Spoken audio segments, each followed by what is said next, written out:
Hello everyone, welcome back to our new video. दोस्तों, जेन टेक्नोलॉजी के quarter three के number आ चुके हैं। कौन कॉल अभी हुई नहीं है, तो क्वार्टर थ्री के नंबर को हम डिस्कस कर लेते हैं। डिस्कशन करने का रीज़न ये है कि लॉट ऑफ कन्फ्यूजन देयर। मतलब कुछ लोग बोल रहे हैं नंबर बहुत अच्छे आए हुए हैं, कुछ लोगों का कहना है नंबर मिक्स से आए हैं, कुछ लोग नंबर को बढ़िया नहीं मान रहे हैं।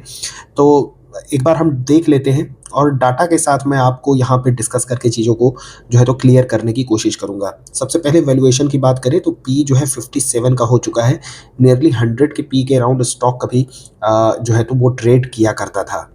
मैनेजमेंट की कमेंट्री देख ले तो यहाँ पढ़ना बहुत ज़्यादा इंपॉर्टेंट नहीं है, क्योंकि सब यही कहेंगे कि बहुत बढ़िया ग्रोथ थी, रोबस्ट ग्रोथ थी ये वो। कुछ खास बातें हैं जो मैं शेयर करना चाहूँगा कि यहाँ पे इन्होंने कुछ एक्विजिशंस किए हैं। जैसे एक हो गया वेक्टर टेक्निक और भैरवा रोबोटिक्स, जिसके थ्रू ये जो है तो यूएवी और रोबोटिक्स के सेक्टर में अच्छा कर पाएंगे। इसके अलावा कंपनी ने अप्लाइड रिसर्च इंटरनेशनल को एक्वायर किया है। तो ये इससे क्या है कि इनकी सिमुलेटर टेक्निक्स को बूस्ट मिलेगा and through this company they can also enter in naval and marine time domains. तो अभी जो है तो जेनटेक आपको जो है तो रोबोटिक्स के सेगमेंट में देखने को मिलता है, ड्रोन के सेगमेंट में देखने को मिलता है। तो इस एरिया को भी जेनटेक जो है वो एक्सप्लोर करना चाह रहा है। कंपनी ने अपना रिजल्ट भी यहाँ पे दिखाया हुआ है, तो एक बार हम इसको ग्रोथ के साथ देख लेते हैं। तो स्क्रीनर पे चलेंगे, यहाँ पे हम देखेंगे कंपनी का जो सेल्स आया है इस क्वार्टर में, दिसंबर 2024 की बात कर रहे हैं, 152 करोड़ रुपए का सेल्स आया है। वाई ओ वाई बेसिस पर अगर आप देखेंगे तो 53% की यहाँ पे ग्रोथ है। एक अच्छी ग्रोथ है, बढ़िया ग्रोथ मानी जाएगी। लेकिन अगर आप देखेंगे पास्ट परफॉर्मेंस तो जेनटेक जो है कभी 200, 100%, 90%, ठीक है, यहाँ पे थोड़ी सी स्लो हुई थी और उसके बाद भी यहाँ पे एक अच्छी ग्रोथ जेनटेक जो है वो दिखाया है। तो हो सकता है यहाँ पे अभी एक थोड़ा सा डाउनफॉल है, जैसे कि यहाँ पे एक देखने को मिला, मे बी एग्जीक्यूशन की वजह से। नेक्स्ट क्वार्टर में अगर ये एग्जीक्यूशन अच्छा कर देंगे तो ये बढ़िया यहाँ पे कुछ इस तरीके से ग्रोथ दिखा सकते हैं। तो सेल्स पॉइंट ऑफ व्यू से मतलब ऐसा कोई खराब बात नहीं है, ठीक है, थोड़ा बहुत ऊपर नीचे एग्जीक्यूशन का होता है, तो इस क्वार्टर में रहा है, जिसकी वजह से 53% की सेल्स में ग्रोथ आई है। नेट प्रॉफिट 30 करोड़ से बढ़ करके 43 करोड़ हो गए हैं और यहाँ पे भी लगभग नियरली 40% की ग्रोथ जो है पैट में देखने को मिल रही है। Not talking about the guidance, तो अभी अपडेटेड कॉन कॉल जब आएगा क्वार्टर थ्री का तो वहाँ पे नया गाइडेंस पता चलेगा, देखने में समझ में आएगा कि वहाँ पे वो अपने गाइडेंस को रेस कर रहे हैं या घटा रहे हैं। लेकिन फिलहाल अगर हम क्वार्टर टू के ही गाइडेंस के हिसाब से चले तो उन्होंने इस साल के अंत तक 900 करोड़ के सेल्स का गाइडेंस दिया था और फिर उसके बाद कंपनी का कहना था कि वो 50% CAGR से ग्रो करेंगे। अच्छा, 900 करोड़ के सेल्स का मतलब है कि यहाँ से 100% की ग्रोथ है, लेकिन उसके बाद जो है 50% CAGR से कंपनी ग्रो करेगी एंड FY27 तक कंपनी जो है 2000 करोड़ का सेल्स का जो माइलस्टोन है उसको अचीव कर लेगी।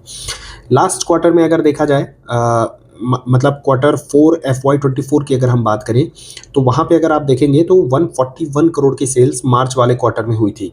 तो यहाँ से अगर इनको अचीव करना है तो लगभग 110 करोड़ की सेल्स एक्स्ट्रा करनी पड़ेगी, यानी कि नेक्स्ट क्वार्टर में इनको 70% की ग्रोथ रेवेन्यू में दिखानी पड़ेगी। और वो कोई बहुत बड़ी बात नहीं है, क्योंकि अगर आप ऑर्डर बुक देखेंगे तो इनके पास अभी भी बढ़िया ऑर्डर बने हुए हैं, 800 करोड़ से ज़्यादा के ऑर्डर हैं।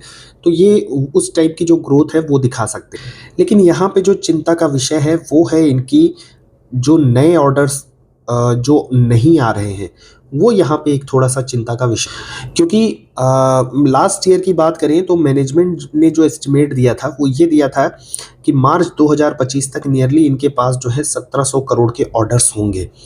और सिर्फ यही नहीं, इन्होंने क्वार्टर टू के कॉन कॉल में भी बोला था कि जब क्वार्टर थ्री होएगा, क्वार्टर फोर आएगा, तब वहाँ पे इनको जो है तो नए ऑर्डर्स रिसीव होते हुए देखने को मिलेंगे।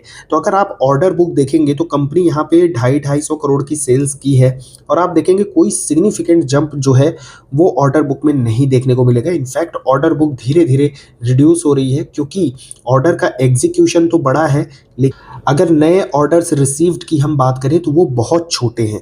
क्वार्टर वन FY25 में आप देखेंगे नियरली 10 करोड़ के ऑर्डर बुक यहाँ पे रिसीव हुई थी, ठीक है, और कंपनी सेल कितना कर रही है, 140 करोड़, 250, मतलब एग्जीक्यूशन जो है वो काफ़ी बड़ा है और ऑर्डर का इनफ्लो जो है वो काफ़ी छोटा है। उसके बाद अगर आप क्वार्टर टू में देखेंगे तो ये सिर्फ AMC से इनको ऑर्डर मिला था, कोई भी इक्विपमेंट्स ऑर्डर नहीं मिले हैं, 39 करोड़ का।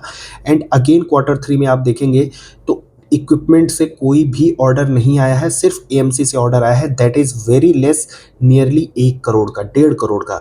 तो जो मैनेजमेंट ने बोला था क्वार्टर 3 क्वार्टर 4 में सिग्निफिकेंट ऑर्डर आएंगे, तो क्वार्टर 3 पूरा खत्म हो गया, क्वार्टर 4 भी नियरली हाफ जो है वो चला ही गया है, और अभी तक यहाँ पे जेनटेक ने कोई भी एक्सचेंज को नोटिफाई करके नहीं बताया है कि वहाँ कि उनको किस तरीके से क्या ऑर्डर मिले हैं। तो कोई ऑर्डर नहीं मिला है, दैट इज़ वाई वहाँ पे कोई भी इंफॉर्मेशन ऐसी नहीं आई। And this is also worrisome. And मैं इस काउंटर में बना हुआ था, और इसी मतलब एक थोड़ा सा फियर मेरे को था कि इनके ऑर्डर बुक जो है वो नहीं बढ़ रहे हैं, बट मैनेजमेंट की जिस तरीके से कॉन कॉल में बातें हुई थी, मैं उसको थोड़ा सा होल्ड ऑन कर रहा था। एंड आई वॉज एक्सपेक्टिंग कि हाँ, हो सकता है कि क्वार्टर 3 में आ जाएँ, क्वार्टर 3 में आ जाएँ, but that is only speculation मुझे लगता है मैनेजमेंट के साइड से। लेट्स सी कि वो क्वार्टर 3 के कॉन कॉल में क्या बोलते हैं। और ऐसा भी नहीं है कि अभी क्वार्टर 4 पूरा खत्म हो गया है, हो सकता है अभी 1 डेढ़ महीना बचा हुआ है, तो वहाँ पे कुछ बढ़िया ऑर्डर आ जाएँ, तो अच्छी बात होगी, कंपनी के लिए अच्छी बात होगी और इन्वेस्टर्स के लिए अच्छी बात होगी। ये कुछ कंपनी के प्रमोटर्स की इनसाइडर डील्स हैं, जो कि आप देख सकते हैं, मतलब डीआईआईज़ जो हैं आ रहे हैं, और प्रमोटर्स का स्टेक जो है थोड़ा-सा कम हुआ। एंड रही बात मेरी, तो मैं जहाँ तक है यहाँ से अब आउट हो चुका हूँ, और एक वीडियो में भी मैंने जो है तो पहले ही बता दिया था कि वो कौन से 2 स्टॉक्स हैं। और बाकी एग्जीक्यूशन साइड से अगर बात करें तो कोई इशू नहीं है, कंपनी के नंबर्स बढ़िया हैं। और जहाँ तक है, सिर्फ इशू जो है वो ऑर्डर बुक के साइड से है कि कोई भी ऑर्डर बुक, कोई सिग्निफिकेंट ऑर्डर जो है कंपनी ने अभी तक रिसीव नहीं किया है। तो दोस्तों, आज की वीडियो में बस इतना ही। बाकी कौन कॉल आएगी तो इसके कौन कॉल को लेकर के आप लोगों को अपडेट करूंगा। And if I am missing anything, तो आप चाहें तो उसको कमेंट सेक्शन में मेरे साथ या लोगों के साथ शेयर कर सकते हैं। कंटेंट अच्छा लगता है then hit the like button, and do not forget to share and subscribe the channel. Thanks for watching the video.